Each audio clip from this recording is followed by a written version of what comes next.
Welcome to the launch of the DCU Women in Leadership Annual Report. I'm delighted to say that today's event is part of DCU's 40th anniversary programme of events. Not only that, but today we're also celebrating 5 years of the Women in Leadership Initiative. To mark this achievement, we're delighted and honoured to welcome back former President of Ireland, Mary McAleese, after whom the Women in Leadership Lecture Series is named. Mary gave the inaugural lecture, and since then we've welcomed over 20 inspiring female leaders from around the world who have focused on a broad range of topics from aviation to finance, and we're hopeful of continuing this series into the future. Today, given the current circumstances, Mary joins us virtually for what promises to be an engaging and thought-provoking fireside chat with the President of DCU, Professor Brian Mac Craith. I have no doubt they'll be touching on some of the many achievements of the Women in Leadership Initiative during their conversation. Indeed, our annual report highlights the continuing positive impact that this and other initiatives have had on the progress of women and the advancement of female leadership in DCU. You can find the full DCU Women in Leadership Annual Report on dcu.ie. Now, before we hear from Mary McAleese, we're going to take a look back at some of the many great events that have made DCU Women in Leadership such a success over the past 5 years.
So good afternoon, everybody. Thank you for the organisers for that video, which is great. For those that don't know me, I'm Jane Seizure. I'm Associate Professor at the School of Communications here at DCU.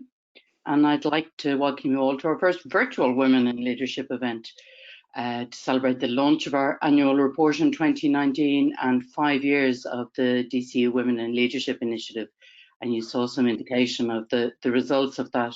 So thank you all so much for coming, and thank you for tuning in. So I'd particularly like to extend a very warm welcome to our former President, Mary McAleese. Mary is joining us from her home in rural Roscommon. So unfortunately, there's no such thing as Wi-Fi there. So we're reliant on a Vodafone signal. So we all have our fingers crossed here. And of course, welcome to our own President of DCU, Professor Brian Mac Craith and McCrath. I'm going to hand over to Brian now, and I'm looking forward to his chat with Mary, which should last about 20 minutes. And we'll have about 10 minutes at the end for all your questions. So do please submit them as we go along. There's a little questions tab at the bottom of your GoToWebinar control panel. So just click on that and just submit away, the more the merrier. So over to you now, Brian, for your chat with Mary. Thank you very much, Jane. Mary, to Fáilte Road, you're very welcome. Thank you so much. Thank you so much for joining us at this virtual hearth this afternoon. As Jane says, you've been sojourning in Roscommon for the past few months. So before we get into the meat of the questions, I was just going to ask you how you've been dealing with the challenges of these past few months.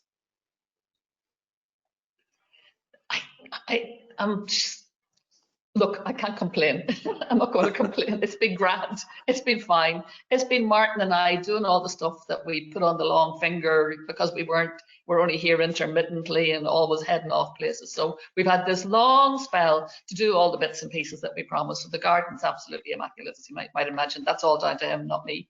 And stuff inside we've got done and fences painted and all that. But I have to say, every so often I just want to go to a cafe and have a coffee and sit and chat with a few friends. And in particular, I really want to see the grandkids in Dublin. So that's it. You know, we've managed very well. We are not in an apartment with no balcony with 3 kids crawling over us and trying to homeschool. So, you know, and we're not dealing with family in nursing homes, and we're not dealing with death. And no, so we've nothing to complain about. We've got through this quite well. Thank God. But you're looking forward to that first hug with the grandkids, I can imagine. Well, it wasn't until I asked my grandson the other day, Moss said to him, I'm looking forward to seeing you, Mossy. He's 4, and he said, and I'm really looking forward to hugging you. And he said, you can't do that. I don't want the COVID. So there you go. All right. He's joined the COVID police, obviously. Yeah. Mary, you've been involved much of your life in various ways associated with academia. You know, you've been at Queen's, Trinity, Notre Dame, more recently with University of Glasgow and many others. How would you say things are for women in academia from your perspective? I think they are beginning to get real heft and momentum behind them. That's pretty evident now. You can see yourself from the fantastic report that has been launched from DCU through the Women in Leadership Initiative that things can change, things are changing. That's because people make them change. They don't change if you do nothing. It's as simple as that, but they do change if you do something. And in particular, if you dig down to the bedrock and dig out all the reasons why women in academic life find it hard to initially get jobs, hold on to jobs, get progression through the all the structures. So I would say things are looking really an awful lot healthier than they were certainly whenever I came back to Queen's, funnily enough, as a member of staff back in the late 1980s. There were 2 things landed into Queen's more or less at the same time as I did, and they were 2 reports, one from the Fair Employment Agency and one from the Equal Opportunities Agency. One said that we didn't employ enough Catholics, and the other said we didn't employ enough women. And I became part of a team at that time, a team of 10 of us, who volunteered to try and deal with the culture change that was necessary to deal with those 2 issues. So part of our culture change involved thing that you've been dealing with, which is, you know, looking at the baggage we all carry, for example, into interviews, into attitudes and perceptions and all of that. And so we did that with our 3,000 staff. And honestly, it's interesting, when we started to do this counting of the statistics, we moved very rapidly on the ratio of Catholics, and the number of women in academic life and the university generally remained stubbornly low.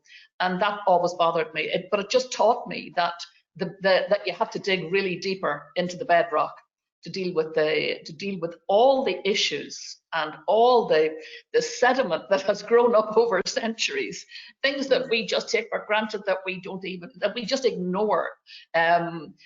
Presumptions, for example, around maternity leave. It was all, I remember whenever I went in Trinity, my boss was Paul O'Higgins at that time, and he was a fantastic man. And I had gone back to Trinity and after a spell in journalism, and I was only through the door when I discovered I was pregnant, or back through the door, and I went to him really apologetically saying, look, I'm very sorry, but I've got some bad news for you. And in his really nice way, he said to me, don't you dare say that. This is wonderful news. So what? Isn't it wonderful? Isn't it great? Don't ever apologize for this. We'll deal with it. There's ways of dealing with this, And he did. But for many people I know, they do feel that sense of apology going to say that they're pregnant. They know that it's going to be not just an interruption in their lives, but it could be a major. It could be regarded as a major interruption in their career and as something that sets you back in your career. Now, I think, again, the work that you have done in acknowledging that, particularly in listening to people and funneling that into how it's dealt with and how it's coped with, I think that's all very important, because that gives women the kind of reassurance they need, the kind of reassurance that I didn't have at that time, except that I had a fantastic boss like yourself who was just so committed to women and to equality. And actually what he was fundamentally committed to is what you're committed to, and that is using the talent pool that we have and making sure that we draw from the deepest wells, the biggest wells, because we've just been hamstrung for years, for generations, by drawing from the narrow, and the shallow wells. So yeah, I think I would encourage people to go into academic life now. Particularly young women. I think that the doors have been kicked open now. I can't say that that the progress up the ladder is going to be easy, but it's certainly easier and really taken with your stats on the professorship. That's remarkable. The progress is brilliant, really brilliant. Well, that's what I was going to come to next, Mary. You've seen the short highlights video there, and you've had a chance to look at the report. I'm just wondering what your reactions are, positive and negative, to that report, which really summarises what happened in the past year, but also compares it to our starting point around November 2015. We're only talking 5 years here, and I think the progress has been massive. And the very fact that you've been able to get that momentum and to get the heft behind it, it took a lot of heft. I mean, I'm very caught by the fact that it took, to use the report's words, a suite of initiatives. That's putting it mildly.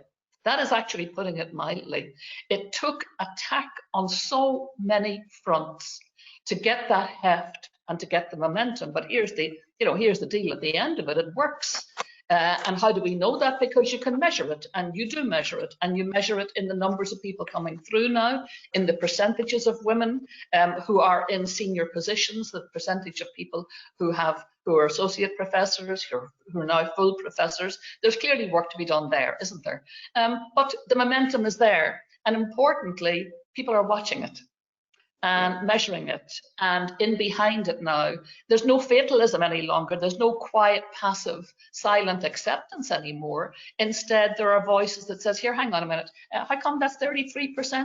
Yeah, and isn't it wonderful that we're at 33%, but here's the thing, that's not enough.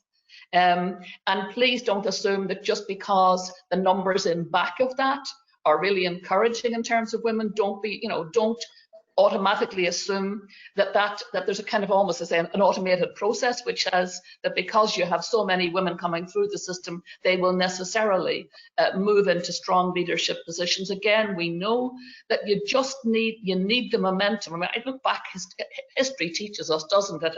We've just celebrated a few big anniversaries, the legislation that allowed women into the professions, the legislation that gave women the vote.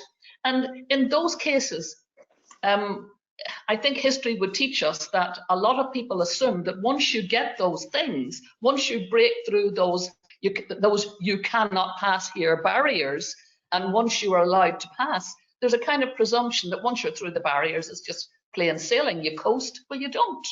I mean, I look at the situation of women in law and women in the professions in general when the law opened up to them, you know, back 100 years ago.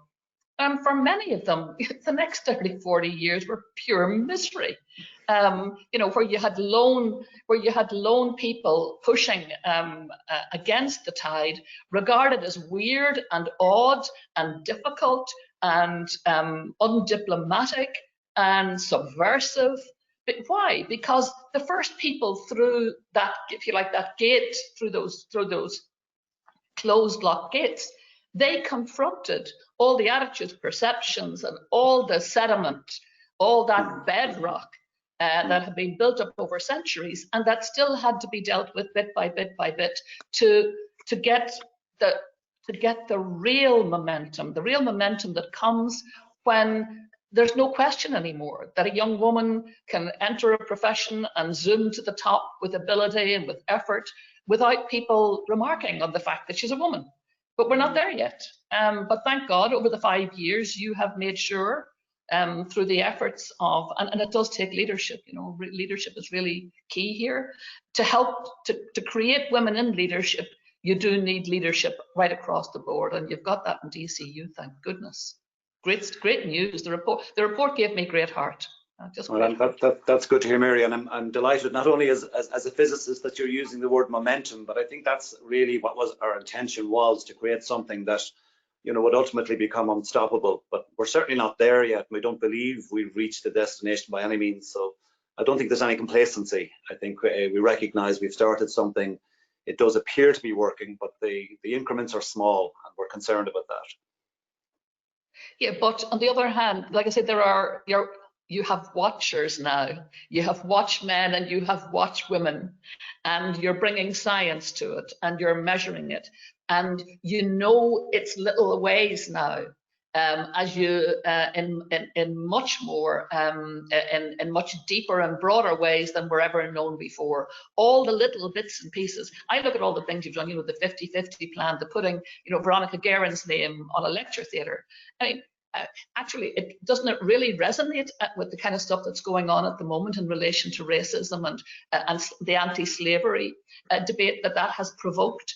You know, to be able to see Veronica's name on a lecture theatre, rather than, for example, when I go into Trinity, I used to do a lot of lecturing in the Usher Theatre in the New Arts Building, and of course Usher was absolutely just manically determined that no woman would ever enter Trinity College. Remember, he used the famous phrase when he was provost that it would happen over his dead body, which is exactly what happened. He wasn't dead 5 minutes when they flooded the place. And he had all these dark notions, you know, they would be a danger to the men. Well, yeah, you like to think so. And so, you know, to be able to interrogate that past afresh and to put a new complexion on people like Usher is very important. I'm not suggesting for one moment that his name should go, far from it, but I think we're now in a position to be able to complete the jigsaw puzzle of people like him in a way that we weren't before. We're enabled now to say, yeah, great guy, but honestly, some of the stuff that he believed was really rubbish. And more importantly, because we know what he believed, we also can see the braking mechanism. Because he was so powerful, we can see the braking mechanism that he exercised. But then we also have to acknowledge that there was an opposite and equal reaction coming that insisted on the flood, you know, the flood of women into academia. And I think that's what we're looking at here. You know, we're looking at times changing. We're looking at all the little bits and pieces, the mentoring, the challenging of women and the challenging of men consistently, to look at what kind of stuff's going on in your head, what kind of biases are you carrying. I've had to, the work that when I was back in Queen's and we did the culture change with the 3,000 staff, that was really what we focused on. Actually, if I was to look at it now, I would think that what we did was really quite tame, and it wasn't enough to get the kind of momentum that you got, because we were pretty much unidimensional, focusing on baggage and attitudes. And there's a lot more in the bedrock. In the bedrock, there are layers and layers and layers of sediment that need to be prized apart, and each one dealt with in its own way. Mary, there's some concern at the moment, and some maybe even early evidence that one of the consequences of our current pandemic situation, and perhaps the new normal, that there's a chance that a disproportionate burden would fall on women in the kind of working from home context, and that as a consequence we risk losing some of the progress made in universities over the past number of years. Do you have any thoughts on that matter? I think we're at the moment we're only talking anecdote, really, aren't we? Because we haven't got a sufficient body of information or evidence yet around the impact of the work from home and the impact of COVID on work practices, and in particular back in the domestic sphere. So yeah, it would be a worry, but here's the thing. It's a worry that we have answers to, and among the answers is, first of all, there's the individual household, where women need to insist on not being overburdened, but burden sharing. I mean, this is an old argument, but burden sharing. And part and parcel of that is, to sit down and figure out, do an audit of what needs to be done and who does it, and what's fair and what's not fair, and what's going to help a person in their career and what's going to hinder them, and also what's going to help a relationship and what is not. Because if women in the work in the new workplace, the home, are being, are carrying an extra and an unfair burden, that'll have implications much wider than just their performance in the workplace. It'll also have implications in the home. So I think those are things we need now to keep a very acute eye on and to be astute about them. At the end of all this, though, having said that, I do think that the working from home experience, which was thrust upon us so rapidly, and I think of all the people who were told in the past, oh, you can't work from home, it's not going to work, and suddenly it's, you have to work from home, and there's no option anymore.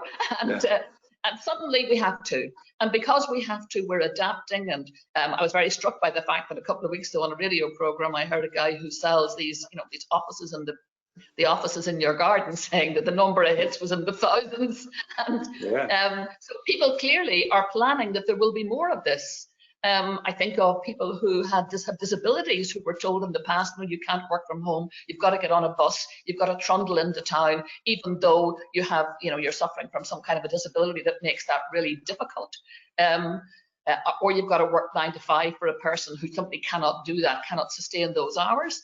Now, I think a lot of that has loosened, hasn't it? I mean, we have the tight weft and warp of that has been loosened by the you have to work from home business now.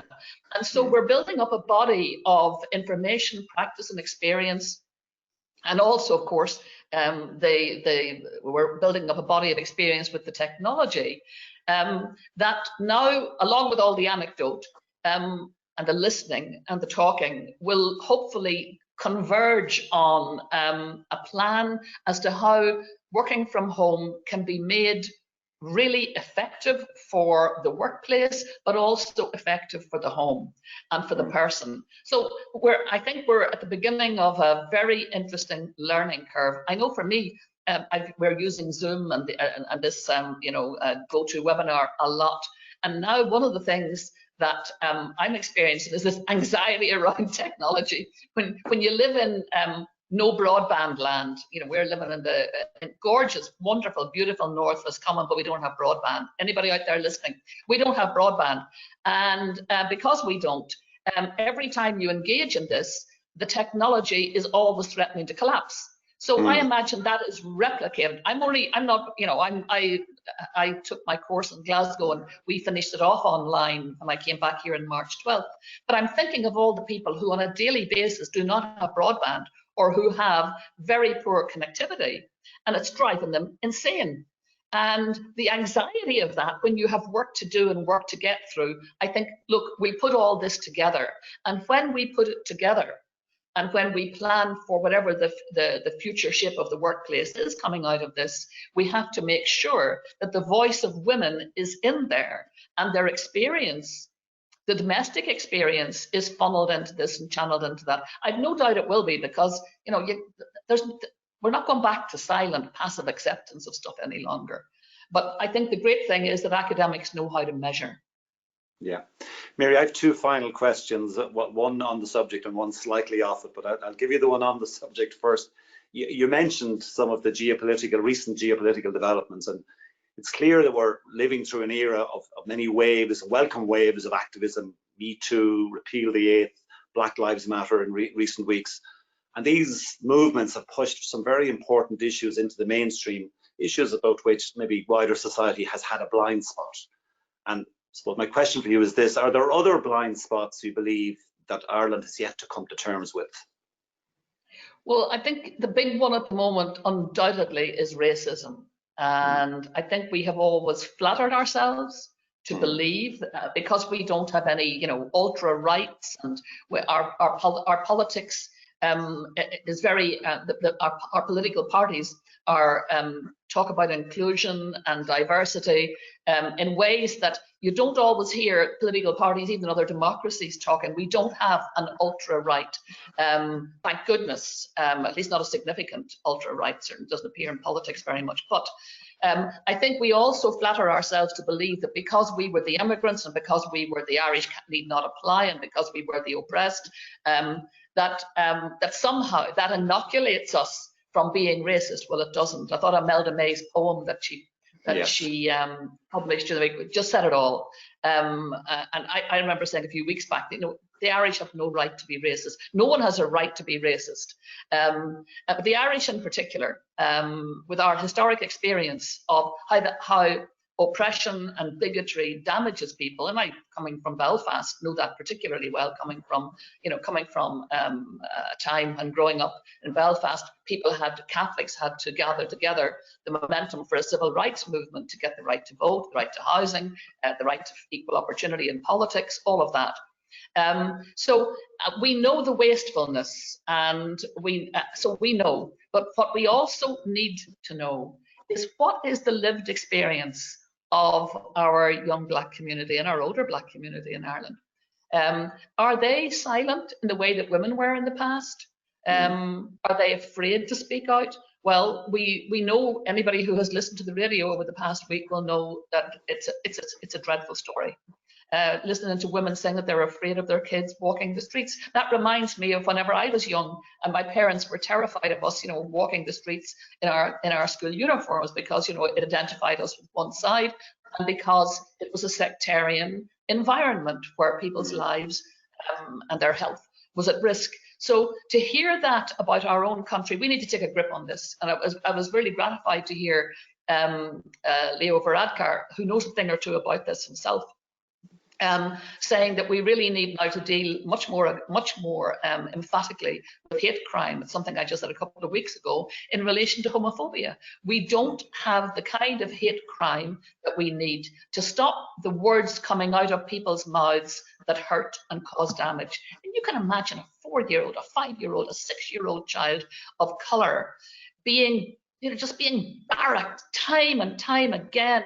A gorgeous little innocent, lovely child whose life is slowly being chipped away at, whose confidence is being chipped away at by the school bully or the person that they meet who meets his mum in the street and who tells her to go back to wherever she's from, and like she's from Dublin.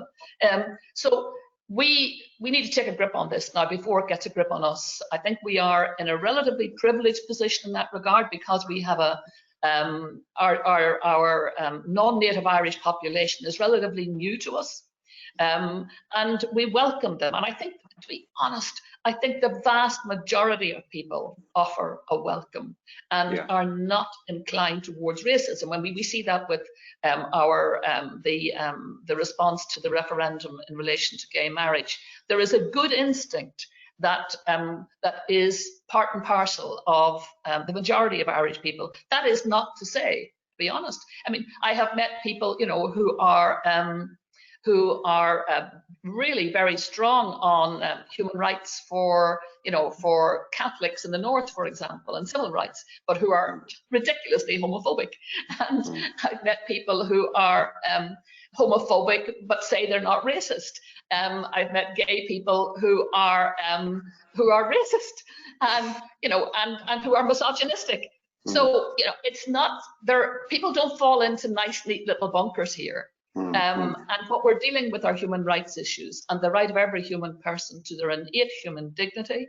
And we need to be much more robust. I think that what we have to do is to become very, very intolerant of the intolerance of racism, homophobia, sexism. And that means being strong enough. If you're in company where people say the thing that is funny, allegedly, or that but is racist, or carries homophobia, or carries sexism, if it carries that, then you have to take it and throw it back.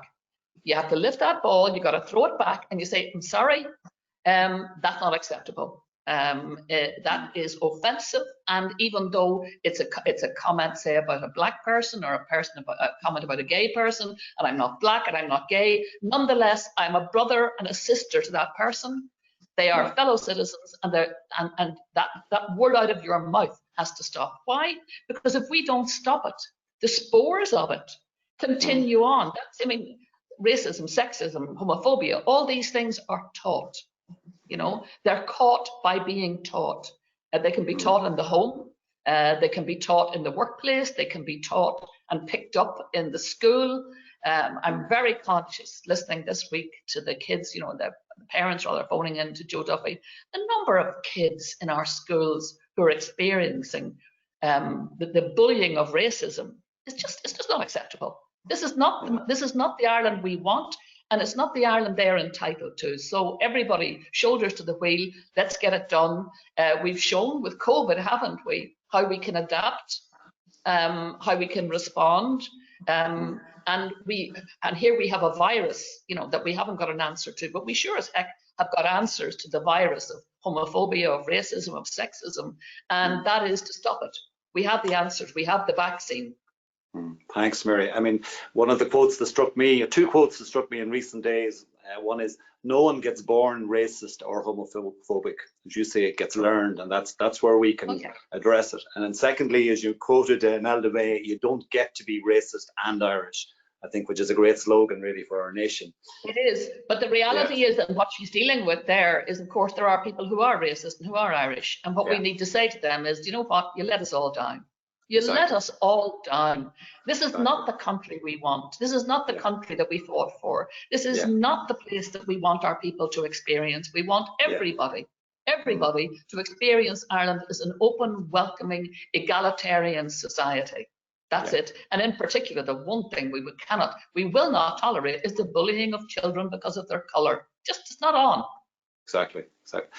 Mary, I know there's lots of questions coming in from our audience, and welcome to everybody in our audience. Before I hand you back to Jane, one of the interesting things you get through this new reality of Zoom calls and webinars is that you get to look into other people's homes. So I'm sure everyone in the audience is wondering about your gorgeous piece of batik behind you there. Where is that from? But actually, it's an Australian painting. It's an Aboriginal painting, and it's a family. It's the clan gathering. You know, the focus is on dreams, but it's also with the Aboriginals art. It's about the clans gathering and talking, and sitting around the fire, and you can see the little satellites, you know, there of the little groupings. And you know, I'm not big into sort of figurative art.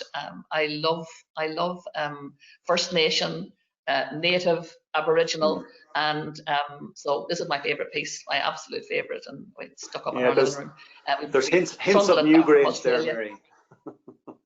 Well, it's not a million miles away from our own clan system. I mean, this is how the Irish organised themselves historically, didn't we? Into clans, and clan mattered. And I think to a large extent, to be honest, clan still matters. It's somehow in the intergenerational nature of clan expressed itself, I think, in the last two referenda, where, you know, older generations engaged in discussion with the younger. We still do sit around the family table, you know, intergenerationally and discuss stuff. And out of those discussions, change happens. People's views happen. I mean, I've seen it in my own family. I remember when the same-sex marriage referendum was held. My mother was living in the north and she didn't have a vote, thank God.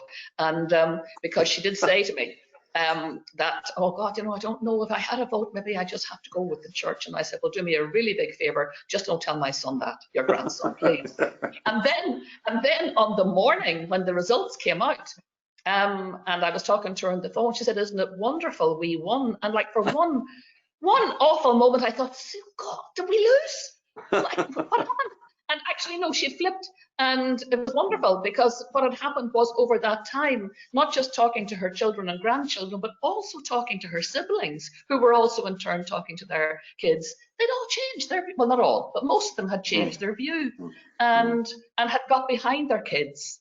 And I think that's an outcropping of an historic clan system where things do get discussed, and I think that's one of the strengths we have, and also because part of that also expresses itself in the way in which we use radio and television, and we use the Joe Duffy show, and we use we use Ryan Tubridy, and we use Pat Kenny, all of these great broadcasters.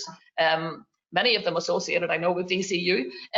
We use them to, and of course Trinity, I should mention that too.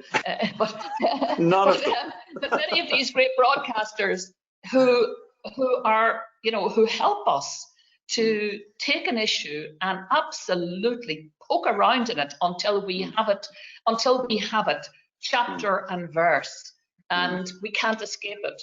And I think that's what's happening at the moment, not just here in Ireland, but worldwide with racism. It's been such a suppressed issue.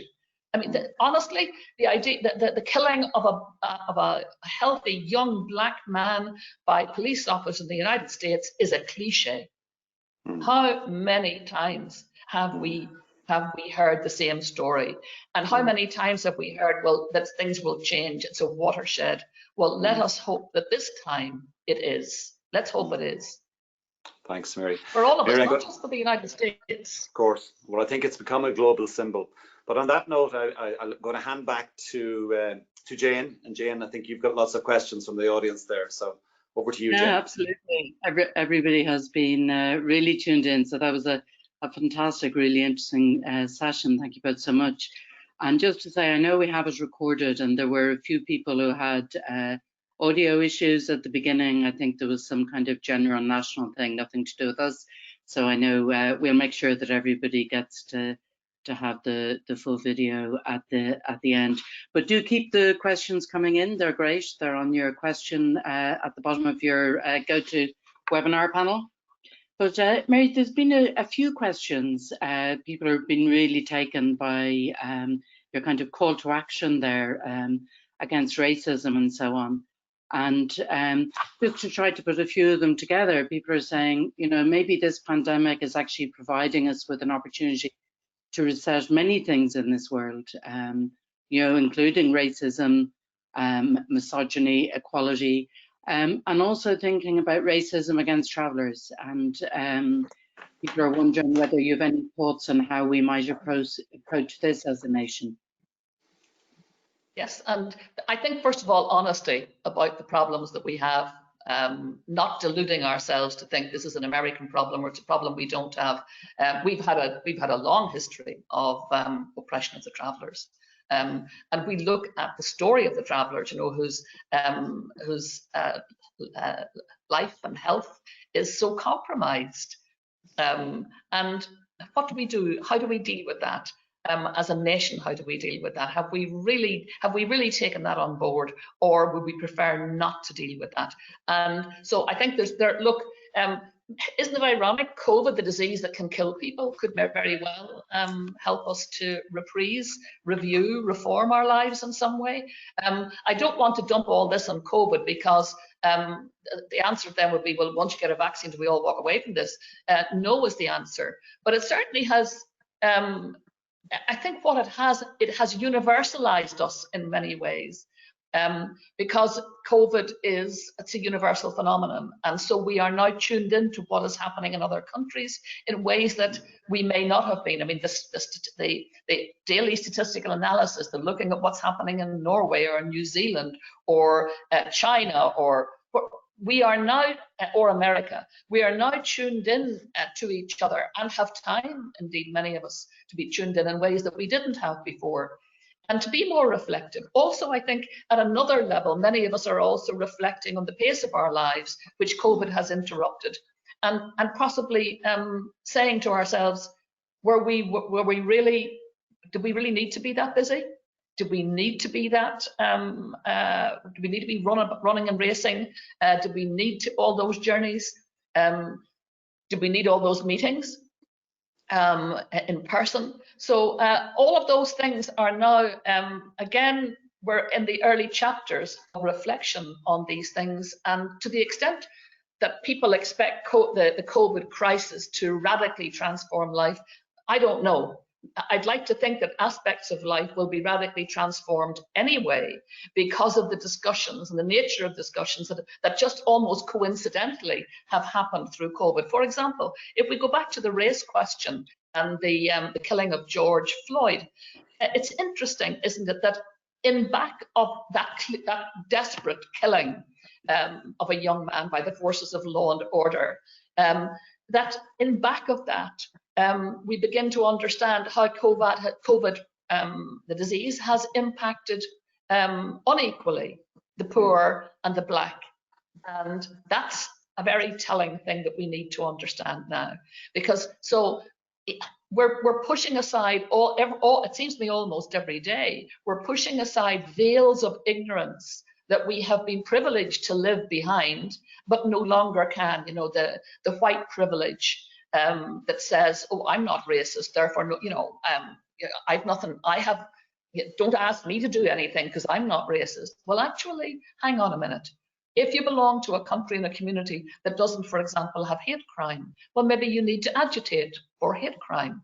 To stop the toxin from hurting the people that it's hurting, you need to listen to the voice, and importantly, you need to be listening silently. Sometimes we listen when people are, you know, talking about their hurt and their experience. I find this particularly in the church that I belong to, in the Catholic Church, that when you articulate your pain or your hurt, people who are listening are already in their mind saying no. They're firing back.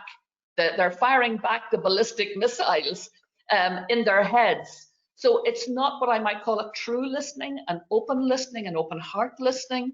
It's a defensive listening that already has mustered all the reasons why it doesn't have to take the word seriously.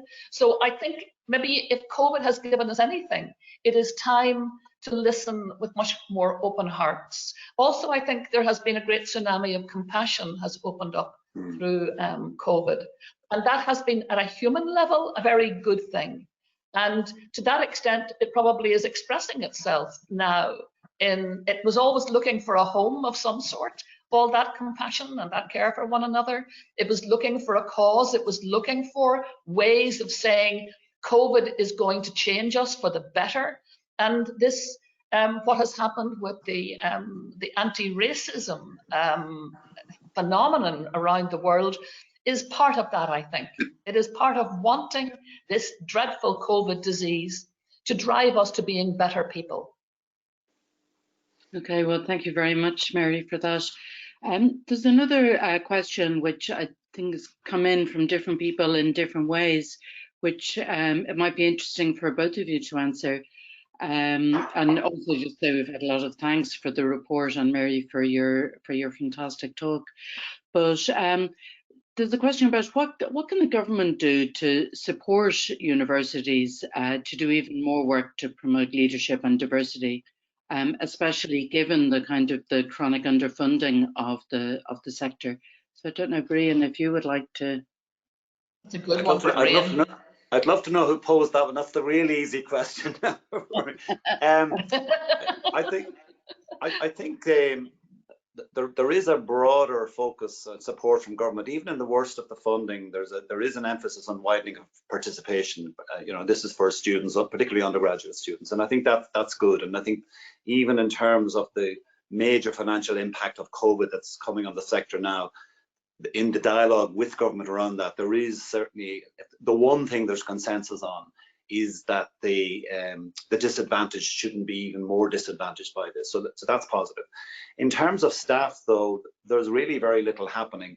There is the what's called the SALI program, the Senior Academic Leadership Initiative, which was for gender specific, but obviously for obvious data reasons, women-only professorships. I have found myself having to defend that. I have to say I thought it was a positive development. It's small in numbers, small increments, but I think it's a move in the right direction. And my thinking on this changed dramatically a couple of years back when we had the boss of the IMF, Christine Lagarde, here, and she was asked that question. And she said, she was asked, are you in favor of these kind of affirmative actions or positive interventions like this? And she says, yes, I am, very clearly. She says, if you want to wait 100 years for things to naturally progress, that's fine. But if you really want things to happen now, you have to allow these to happen. So I would love to see more of that happening, so that, you know, we could get as close to parity in numbers as we could, because I just think that what we've found in DCU, if you take, you know, our senior management team is 50-50, our governing authority is better than 50-50 in favor of females, 80% of our deans are female, but it's created a really positive environment. And I hope that it's empowering women in DCU to see, look, there are pathways to the top in this university. Of course, we're all still waiting for the first ever president of an Irish university, north or south, to be female, and that will be another symbol in itself. But I do think things are moving in the right direction, but I think we could get stronger support from government in this area, particularly in the academic positions perspective. Okay, thank you, Brian. Mary, somebody else is sort of again thanking you for your strong words and for being so outspoken in support of those whose voices haven't been heard. So they're wondering, just as a woman and as an early career researcher, what your advice would be. What can they do to support other women in academia? So on the one hand, to fight for their rights, but also to be cognizant of their own privileges. Yeah, that's one very close to home for me at the moment. While I was, I'm teaching at the moment in the University of Glasgow, and working with a fantastic young academic who said to me one day when I was talking about the following week's class, that, oh, I can't do that, we're on strike. And it was a nationwide strike of academics, young academics, postdocs particularly, who find getting permanent posts really very difficult. I think she was, if I'm right, she had about 6 jobs going just to make it, running from hither and thither to different institutions and different classes just to make ends meet. So I'm glad to say she's not got a permanent job, thank goodness. And because I just made it my business to help her, support her, encourage her, mentor her the best I could. And I think that mentoring here is absolutely crucial. There is a point, I think, particularly for young postdocs, where the stresses and strains and the lack of clarity, if you like, around a clear career progression, that is, I think, it's a particularly difficult and trying time. I saw that with those who were involved in the strike.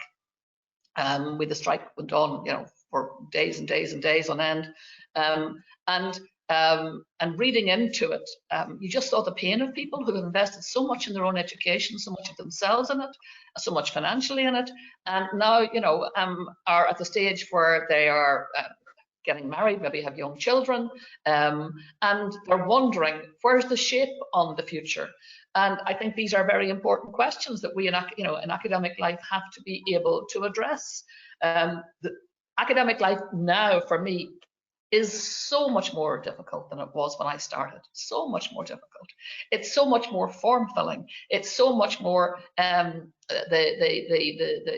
demands of research, the demands of administration, the demands of teaching.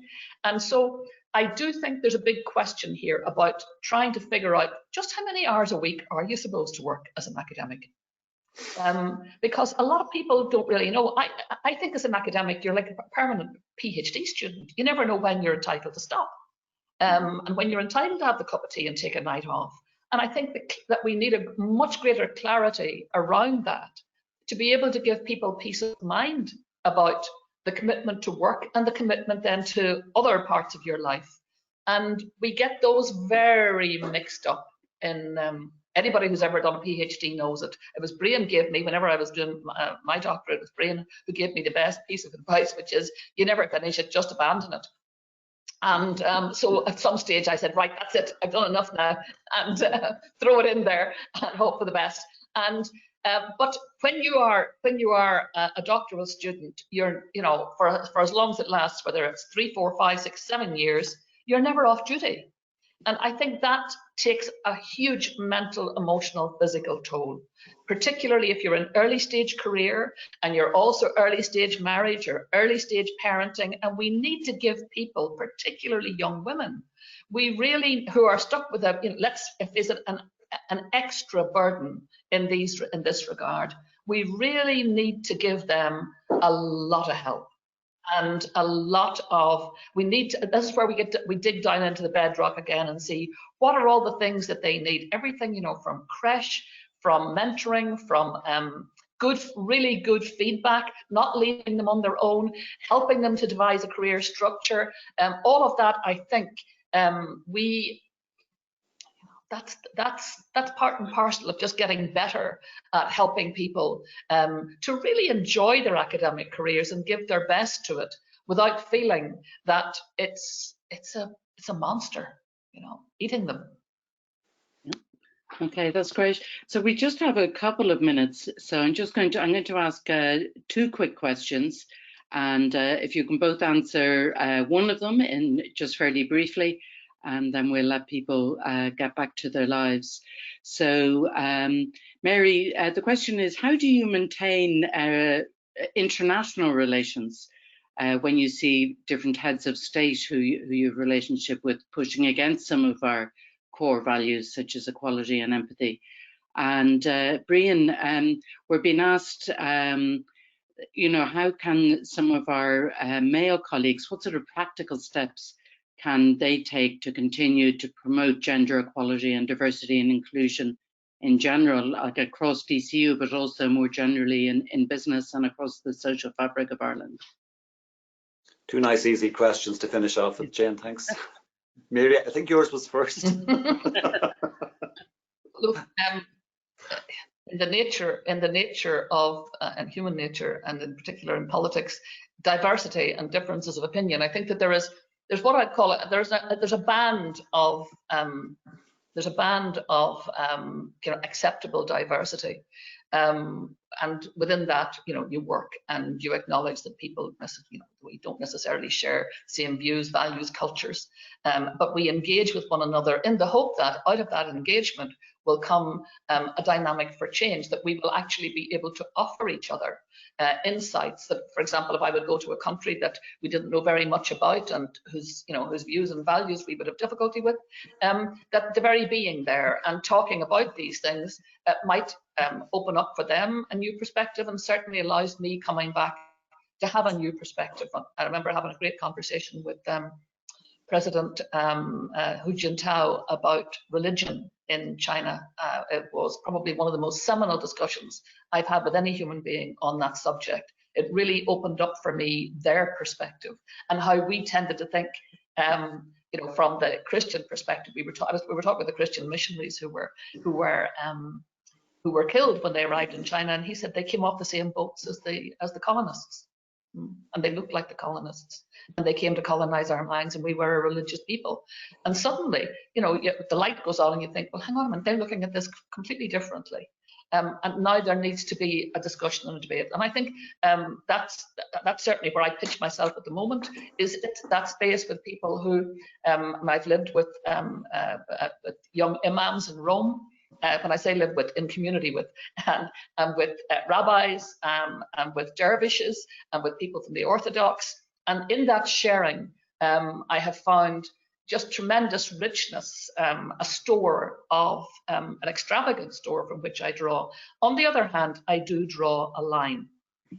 And there are people in power in the world today who sooner or later, you just have to say, as I have done on a number of occasions, that this person doesn't share my values. I don't have I have respect for the office, but not for the values. I think there are dangers here. So I think you have to have the courage to be able to say that. I remember shortly after Donald Trump was elected president, and he was described as the president of the free world. And I said, I belong to the free world. He's not my leader. He was described as the leader of the free world. And I just said, he's not my leader. He doesn't have the values that I want to be led by. His predecessor did, but he doesn't. And I think, you know, we can say that nicely, or as nicely as is humanly possible in the circumstances, while also maintaining our friendships with the great American people, but also to be wary of where the kind of discourse that he has generated around sexism and particularly around racism can lead to difficulties, great difficulties. And we have to be, I think, you know, we have to be courageous enough to say that. Similarly, in the church that I belong to, which demands of those of us who are members, you know, obedience to the magisterium. Well, nowadays I just say in response to that, well, hang on a minute, actually, do you know what? Do you see obedience to the magisterium? Overarching that is a thing called freedom of conscience, freedom of belief, freedom of religion, freedom of thought. These are guaranteed human rights. They are innate. They are, those of us who believe in a God, they are God-given. They arise out of our human dignity. And that kind of trumps passive obedience. So I don't feel compelled any longer to be passively obedient. Very good. Brian, can you do your question in 30 seconds? Is that too much? No, I'll do it quickly. Just to mention in passing, we just got word that over 360 people have logged into this event, Mary. So you're obviously, we should have been selling tickets and passing on the income to yourself. But that's fantastic that so many have. Look, we've been trying to engage men in the Women in Leadership suite of initiatives in many different ways. We started inviting men to the listening lunch. And I think any of the male staff who attended those have found it very enriching. And I think it's all about creating the fora for conversations, because I have to say, having embraced this in the broader context of equality, diversity and inclusion, I found it most enriching, a very enriching part of my life. And in an organizational sense as well, you know, when there's equality of culture and when there's a supportive culture for everyone benefits. So I think there are both functional reasons and if you like, moral reasons for doing this. And I would strongly encourage all men in DCU to keep, if you like, engaging with this suite of initiatives, to participate. I think it benefits everybody. That's great. Okay, well, thank you so much, Brian. Thank you, Mary, for your time so generously given and so thought-provoking. And I'd like to thank the audience as well for tuning in for some great questions. And of course, the annual report can be found on dcu.ie. And for anybody who had audio problems, it has been recorded. So I'm sure the team will be able to send you a link. So thank you, Jane, as well. Thank you very much, Jane, for your fine work. Thank you, Mary. Can I say thank you to all who organised it, but can I say a special thanks to Brian, who is an exceptional academic leader, about to leave DCU, which he's led now for 10 fantastic years, really has done, and look at what he has accomplished on so many fronts, but on this women in leadership front, the commitment has been phenomenal and the outcome equally phenomenal. You're a star in my firmament, Brian. Thanks, Mary. The wine is on the way to Roscommon as we speak. Thank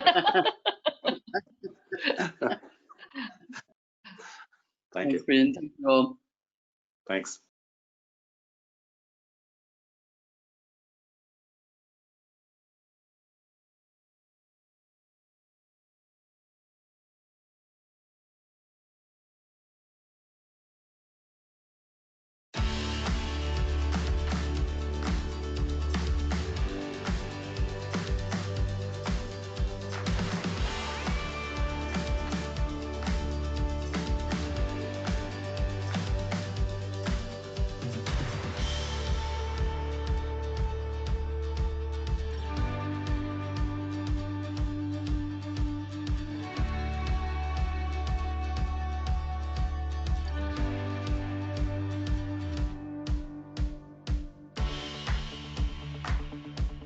It is the place where students can cultivate their desire to be the best version of themselves.